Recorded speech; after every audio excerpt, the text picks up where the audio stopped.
Hi friends, Uttar Pradesh police और home guard के लिए ये आपका जीके की चौथे नंबर की क्लास है, जिसमें हम पढ़ेंगे मोस्ट इंपॉर्टेंट प्रश्न। उत्तर प्रदेश से संबंधित ज्यादा प्रश्न दिए गए हैं और सभी प्रश्नों के उसके साथ फैक्ट भी हैं। ये फैक्ट मोस्ट इंपॉर्टेंट है आपके एग्जाम में पॉइंट ऑफ व्यू से। अगर हम बात करें और अन्य प्रश्न कैसे हैं, तो वो भी आपका स्टैटिक से संबंधित होंगे और उसके साथ साथ संविधान, मेला महोत्सव और इतिहास से संबंधित प्रश्न है। तो कुल मिलाकर 20 प्रश्न है इसमें। उसके साथ एक प्रश्न की कई सारे डिटेल दिए गए हैं। तो बने रहिए क्लास में।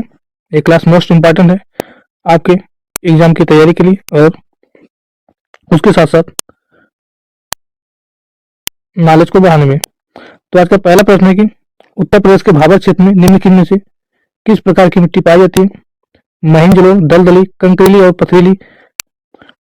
तो बात की जा रही है भाबर क्षेत्र में।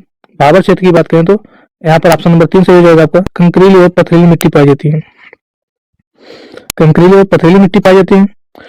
उसके साथ फैक्ट में है कि उत्तर प्रदेश के भाबर क्षेत्र में कंकरीली और पथरीली मिट्टी पाई जाती है। अगर बात करें लाल मिट्टी की, तो लाल मिट्टी उत्तर प्रदेश की कहाँ पाई जाती है? उत्तर प्रदेश में ये मिट्टी प्रमुख रूप से दक्षिणी प्रयागराज, झांसी, मिर्जापुर, सोनभद्र, चंदौली, ये 4 जिले आ जाते हैं। कितने जिले? 4 से 5 जिले हो जाते हैं जहाँ पर लाल मिट्टी पाई जाती है। अगर लाल मिट्टी के निर्माण की बात करें तो बलुआ चट्टान के टूटने से, लाल बलुआ चट्टान के टूटने से लाल मिट्टी की निर्माण होता है।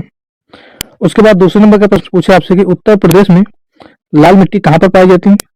तो उत्तर प्रदेश में लाल मिट्टी आपका ऑप्शन नंबर 1 सही जाएगा। कहाँ? मिर्जापुर में। मिर्जापुर में लाल मिट्टी पाई जाती है। लाल मिट्टी में फास्फोरस, नाइट्रोजन, चूना, पत्थर, जैव तत्व की कमी पाई जाती है। यानी कि लाल मिट्टी जो आप कहते हैं इसमें फास्फोरस, नाइट्रोजन, चूना, पत्थर, जैव तत्व की कमी पाई जाती है। और लाल मिट्टी का निर्माण बालुकाय बिना चट्टान के टूटने फूटने से, यानी कि लाल बलुआ चट्टान के टूटने से होता है। यानी कि आपका जो मिर्जापुर, जौनपुर, आजमगढ़, झांसी, इन जिलों में मिट्टी में अगर पूछे किसी कमी पाई जाती है तो फास्फोरस, नाइट्रोजन की कमी पाई जाती है। उसकी जगह अगला प्रश्न तीसरे नंबर का है कि मृदा जिसमें मुख्य रूप से पोटास की कमी पाई जाती है उत्तर प्रदेश के किस जिले में पाया जाता है? तो ये आपका उत्तर प्रदेश के ऑप्शन के हिसाब से देखें तो ऑप्शन नंबर 1 सही होता है। कौन? जौनपुर। जौनपुर में पोटास की कमी पाई जाती है, यानी कि जौनपुर की मृदा में पोटास की कमी पाई जाती है। उसके साथ साथ आजमगढ़ और मऊ जिले में, मऊ जिले की मिट्टी में पोटास की कमी पाई जाती है। ये भी फैक्ट याद रखिए। चौथे नंबर का प्रश्न है कि उत्तर प्रदेश में मुख्य वन महोत्सव कब मनाया जाता है? उत्तर प्रदेश में ये मुख्य नहीं, मुख्य तो हो जाएगा।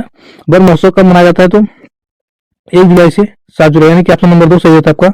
1 जुलाई से 7 जुलाई तक उत्तर प्रदेश में वन महोत्सव मनाया जाता है। अगर हम बात करें उत्तर प्रदेश में वन महोत्सव की 1 जुलाई से 7 जुलाई तक मनाया जाता है, इसका उद्देश्य क्या होता है? तो ये लोगों को वृक्षारोपण के लिए जागरूक करता है। वृक्षा नहीं, वृक्षारोपण, वृक्षारोपण के लिए जागरूक करता है। 5वें नंबर का प्रश्न है कि उत्तर प्रदेश में पहला गिद्ध संरक्षण केंद्र कहाँ पर खोला गया? तो इसका आपका ऑप्शन नंबर 2 सही होता है। महाराजगंज। महाराजगंज में गिद्ध संरक्षण केंद्र खोला गया। यह नवंबर 2023 में महाराजगंज में खोला गया। कब पूछे आपसे, अगर कब खोला गया तो नवंबर 2019 में महाराजगंज में उत्तर प्रदेश का पहला गिद्ध संरक्षण केंद्र खोला गया। इस केंद्र का विकास हरियाणा के जटायु संरक्षण और प्रजनन के तर्ज पर किया गया। हरियाणा के जटायु संरक्षण, जो कि पहला गिद्ध संरक्षण केंद्र कहाँ पर है पूछे पूर्व भारत में, तो जटायु जाता है। अगर उत्तर प्रदेश में पूछा जाए संरक्षण केंद्र कहाँ पर है तो महाराजगंज आपका सही उत्तर जाता है। 6ठे नंबर का प्रश्न है कि उत्तर प्रदेश में रानी लक्ष्मीबाई केंद्रीय विश्वविद्यालय झांसी की स्थापना कब किया गया था? उत्तर प्रदेश में रानी लक्ष्मीबाई केंद्रीय विश्वविद्यालय की स्थापना अगर पूछे तो आपका ऑप्शन नंबर 1 यानी कि 2014 हो जाता है। 2014 में रानी लक्ष्मीबाई केंद्रीय विश्वविद्यालय की स्थापना हुई है। अगर पूछे आपसे कहाँ पर है तो झांसी में। यह केंद्रीय विश्वविद्यालय अधिनियम 2014 के तहत खोला गया था। आइए 7वें नंबर का प्रश्न। 7वें नंबर का प्रश्न है उत्तर प्रदेश में खरीफ की फसल की बुआई कब होती है? उत्तर प्रदेश में खरीफ की फसल की बुआई कब होती है? जून जुलाई में, जनवरी या फरवरी से, अक्टूबर नवंबर में, दिसंबर या फिर जनवरी में। तो खरीफ की फसल की बुआई की बात करें तो ये आपका जून जुलाई में, यानी कि ऑप्शन नंबर 1 ही सही रहता है, जून जुलाई में। खरीफ की मुख्य फसल अगर आपसे पूछ ले तो खरीफ की मुख्य फसल होता है ज्वार, बाजरा, धान और मक्का। ये खरीफ की मुख्य फसल हो जाती है, जो कि आप ध्यान रखिए। 8वें नंबर का प्रश्न है कि उत्तर प्रदेश में नींबू मुख्यतः कहाँ पर उगाया जाता है? उत्तर प्रदेश में नींबू मुख्यतः कहाँ पर उगाया जाता है? तो सहारनपुर और मेरठ, यानी कि ऑप्शन नंबर 1 सही होता है इसमें भी। सहारनपुर और मेरठ में उत्तर प्रदेश में सहारनपुर और मेरठ में नींबू मुख्य रूप से उगाया जाता है। अगर आपसे नींबू का वैज्ञानिक नाम पूछ ले तो साइटस लिमोन हो जाता है, साइटस लिमोन हो जाता है। अगर आपसे पूछे नींबू में कौन सा विटामिन पाया तो विटामिन सी पाया जाता है, नींबू में विटामिन सी पाया जाता है। इसी के साथ अगर आपसे पूछे कि आंवला कहाँ पाया जाता है, उत्तर प्रदेश में मुख्यतः आंवला कहाँ पाया जाता है, उसे आप कमेंट बॉक्स में बताइएगा। 9वें नंबर का प्रश्न है कि निम्नलिखित रूप में से कौन सी फसल उत्तर प्रदेश में आमतौर पर व्यापक रूप से उगाई जाती है? व्यापक रूप से कौन सी फसल उगाई जाती है? तो उत्तर प्रदेश में व्यापक रूप से गेहूं, चावल, गन्ना, जौ, ये सभी फसलें उगाई जाती हैं। तो हमने पूछा कौन सी नहीं उगाई जाती है व्यापक रूप से, तो यानी कि कपास। कपास उत्तर प्रदेश की मुख्य फसल नहीं है, और जो कि उत्तर प्रदेश में बहुत कम उगाई जाती है। गेहूं, चावल और तिलहन ये उत्तर प्रदेश की मुख्य फसलें हैं। 10वें नंबर का प्रश्न जीएसटी संबंधित, माल और सेवा कर का अध्यक्ष कौन होता है? यानी कि जीएसटी का अध्यक्ष कौन होता है? तो केंद्रीय वित्त मंत्री हो जाते हैं। कौन? केंद्रीय वित्त मंत्री, यानी कि ऑप्शन नंबर 2 सही रहेगा। अगर आप जीएसटी का फुल फॉर्म पूछे तो गुड्स एंड सर्विस टैक्स हो जाता है। क्या? गुड्स एंड सर्विस टैक्स हो जाता है। जीएसटी भारतीय संविधान में 101वें संविधान संशोधन अधिनियम द्वारा जोड़ा गया। जीएसटी भारत में 1 जुलाई 2017 से पूरे भारत में लागू हुआ। जीएसटी अगर आप पूछे किस प्रकार का कर है तो ये अप्रत्यक्ष कर है। कौन सा कर? अप्रत्यक्ष कर है। 11वें नंबर का प्रश्न है कि केंद्रीय ग्लास एवं सिरेमिक अनुसंधान संस्थान कहाँ पर स्थित है? केंद्रीय ग्लास एवं सिरेमिक अनुसंधान संस्थान कहाँ पर स्थित है? तो आपका ऑप्शन नंबर 3 सही होता है। कहाँ पे? खुर्जा में स्थित है। इसी के साथ साथ अन्य संस्थान याद करेंगे अनुसंधान संस्थान। तो भारतीय दलहन अनुसंधान संस्थान अगर आपसे पूछे तो ये आपका कानपुर हो जाता है। केंद्रीय औषधि अनुसंधान संस्थान अगर आपसे पूछे तो लखनऊ हो जाता है। इसके साथ केंद्रीय विष अनुसंधान संस्थान याद कीजिए, लखनऊ हो जाएगा। गन्ना अनुसंधान संस्थान आपका लखनऊ हो जाएगा। भारतीय सब्जी अनुसंधान संस्थान तो आपका वाराणसी होता है। गन्ना अनुसंधान संस्थान बता चुके हैं, लखनऊ हो जाएगा। भारतीय प्रौद्योगिकी संस्थान कानपुर, इतना याद रखिएगा। उसके बाद पूछा कहाँ पर मुड़िया मेला का आयोजन किया जाता है? मुड़िया मेला की बात करें तो आपका गोवर्धन, यानी कि ऑप्शन नंबर आपका 2 सही होता है। मुड़िया मेला गोवर्धन, यानी कि गोवर्धन में लगता है।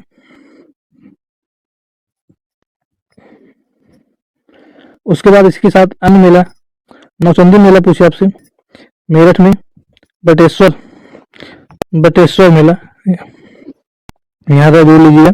बटेश्वर मेला आगरा में, खिचड़ी मेला आपका गोरखपुर, गढ़मुक्तेश्वर मेला हापुड़, देव शरीफ मेला की बात करें तो बाराबंकी, सैयद सलाल मेला मोस्ट इंपॉर्टेंट है बहराइच में, कुंभ मेला आपका प्रयागराज, शाकुंभरी मेला एक मोस्ट इंपॉर्टेंट है जो कहाँ पर लगता है? सहारनपुर में लगता है। 13वें नंबर का प्रश्न है कि भारत में कृषि मिशन किसके शासन काल में आया था? किसके शासन काल में आया था कृषि मिशन? ऑप्शन नंबर 3 सही होता है इसका, लॉर्ड लिनलिथगो के शासन काल में आया था। कृषि मिशन की बात करें तो 1942 में भारत आया। कैबिनेट मिशन 1946, भारत छोड़ो आंदोलन की बात करें तो 1942 और सबने अवज्ञा आंदोलन 1930, ध्यान रखिएगा। 14वें नंबर का प्रश्न है कि 1919 में भारत सरकार अधिनियम के पारित होने के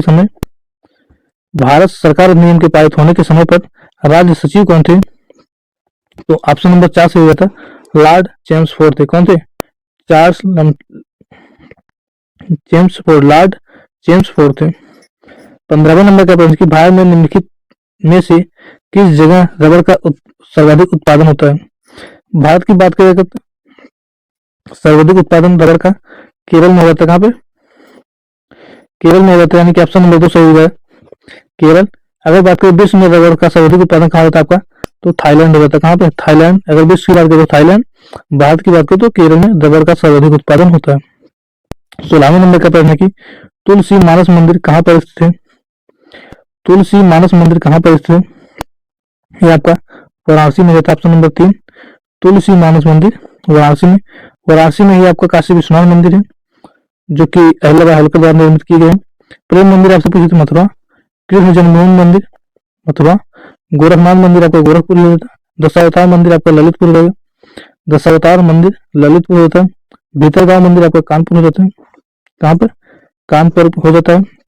17वें नंबर का प्रश्न है कि किस राज्य में जमींदारी प्रथा के उन्मूलन का पहल शुरू हुआ था? किस राज्य में जमींदारी प्रथा के उन्मूलन का पहल शुरू हुआ? तो आपका रहता है वो उत्तर प्रदेश। ऑप्शन नंबर 2 है।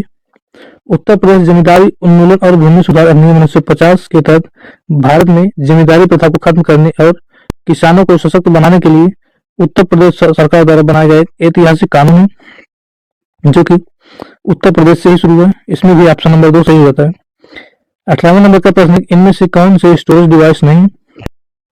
आपका मैग्नेटिक टेप है, मैग्नेटिक टेप नहीं है इनकी। ऑप्शन नंबर 1 सही होता है। मॉडेम आपका है, हार्ड ड्राइव है, फ्लैश ड्राइव है। तो कुछ इंपॉर्टेंट स्टोरेज डिवाइस है। हार्ड डिस्क हो जाता है, यूएसबी फ्लैश ड्राइव हो जाता है, पेन ड्राइव इसे बोलते हैं, मेमोरी कार्ड होता है, प्लस मॉडर्न क्लाउड हो जाते हैं, प्लस मॉडर्न होता है, मॉडर्न क्लाउड स्टोरेज होता है। ये सभी क्या स्टोरेज डिवाइस है। 19वें नंबर का प्रश्न है कि नंदा देवी जय मंडल कहाँ पर स्थित है? नंदा देवी जय मंडल आपका उत्तराखंड में स्थित है। ऑप्शन नंबर 1 सही होता है। इसी के साथ अगर आपसे पूछे कि भारत में कुल जय मंडल की संख्या कितनी है, तो जय मंडल कुल 18 है, जिनमें से 13 यूनेस्को के विश्व नेटवर्क में शामिल किए गए हैं। जैव मंडल का उद्देश्य क्या होता है अगर आपसे पूछे तो जैव मंडल का उद्देश्य हो जाता है परिस्थिति तंत्र, प्रजातियों और आनुवंशिकी विविधता के संरक्षण के साथ साथ सतत विकास का बढ़ावा देना। यह आपका जैव मंडल विजय करने का मुख्य उद्देश्य हो जाता है। तो नंदा देवी जैव मंडल कहाँ है? आपका उत्तराखंड में। कैनबरा कहाँ की राजधानी है? कैनबरा आपकी ऑस्ट्रेलिया की राजधानी है। ऑप्शन नंबर 3 सही होता है इसका। कहाँ? ऑस्ट्रेलिया। इसी के साथ साथ आपसे अगर पूछे भारत की राजधानी तो नई दिल्ली, जापान का टोक्यो, म्यांमार का बर्मा, चीन का शिलांग, भूटान का थिम्पू और पाकिस्तान का इस्लामाबाद, जो कि मोस्ट इंपॉर्टेंट है। भारत में पहली बार किस भाषा को शास्त्रीय भाषा का दर्जा दिया गया? शास्त्र भाषा नहीं साथियों, शास्त्रीय भाषा है। कौन सा भाषा? शास्त्रीय भाषा बना लीजिए, टाइपिंग मिस्टेक है यहाँ पर थोड़ा। तो शास्त्रीय भाषा का दर्जा पहली बार किस भाषा को दिया गया? तो आपका तमिल भाषा को कब? ऑप्शन नंबर 1 सही होता है। अगर आपसे पूछे कुल शास्त्रीय भाषा की संख्या वर्तमान में कितनी है, तो वर्तमान में कुल शास्त्रीय भाषा की संख्या 11 हो गई है। तमिल, संस्कृत, कन्नड़, तेलुगु, मलयालम, उड़िया, असमिया, बंगाली, पाली, प्राकृत और मराठी। ये कुल 11 भाषा है। इसके साथ साथ आपको संघ दिए गए, आप देख लीजिए, ये संघ भी याद रख लीजिए, क्योंकि पूछता है कभी कन्नड़ को शास्त्रीय भाषा का दर्जा किस वर्ष में दिया गया, तो इसी के साथ ये भी इम्पोर्टेंट हो जाएगा। 22वें नंबर का प्रश्न है कि उत्तर प्रदेश के वर्तमान राज्यपाल कौन है? तो ऑप्शन नंबर 2 सही होता है। कौन? आनंदीबेन पटेल उत्तर प्रदेश के वर्तमान राज्यपाल है। वह जुलाई 2019 में इस पद पर बनी और उत्तर प्रदेश की पहली महिला राज्यपाल है जिन्होंने सबसे लंबा कार्यकाल पूरा किया है। तो आज के लिए क्लास इतना ही। क्लास अगर अच्छी लगी हो तो क्लास को शेयर जरूर करें। एक लाइक तो बनता है आपका, आप सभी एक लाइक और एक शेयर जरूर करिएगा। चैनल में नए हो तो चैनल को सब्सक्राइब कर लीजिए। फिर मिलते हैं 5वें नंबर की क्लास में, जो कि होगी कल। तब तक के लिए बाय बाय, टेक केयर।